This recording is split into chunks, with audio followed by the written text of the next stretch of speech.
Texas Senator Ted Cruz was in College Station this afternoon to meet with students and school officials. And as we head into fall and winter, I spoke with Senator Cruz about his thoughts on Texas's power grid ahead of what some are predicting to be another rough winter season.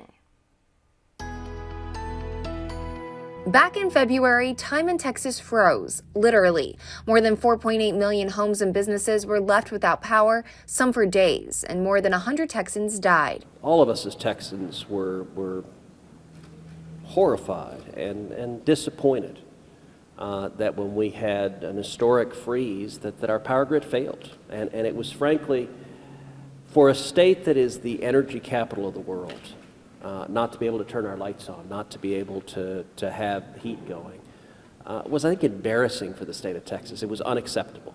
The Arctic blast highlighting the weak spots of Texas's power grid, such as exposed pipes at a nuclear power plant freezing over. We discovered that the wind energy production, which provides a significant amount of electricity normally, those windmills weren't weatherized, and so they froze, and the wind production plummeted. We discovered with natural gas that for a number of places that were producing gas, electricity was cut off so that they couldn't stay warm. They in turn froze, which then cut off the gas to provide more electricity. As we prepare for another winter season, this year's Farmer's Almanac predicting temperatures being, quote, chilled to the bone, with precipitation being near normal here in Texas. Since February's Arctic blast, state lawmakers responding to the deadly winter storm, making a few key changes to the state's power grid during the legislative session with Senate Bill 2 and 3, largely noting requiring power plants to weatherize and politicians' involvement overseeing ERCOT.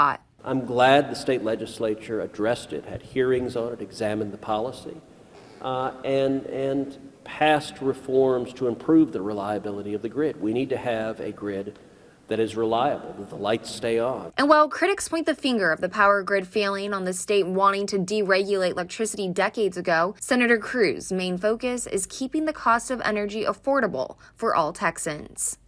And so we don't want to see government mandates put on the grid that drive the cost of energy so high that a working family can't afford to pay their bills.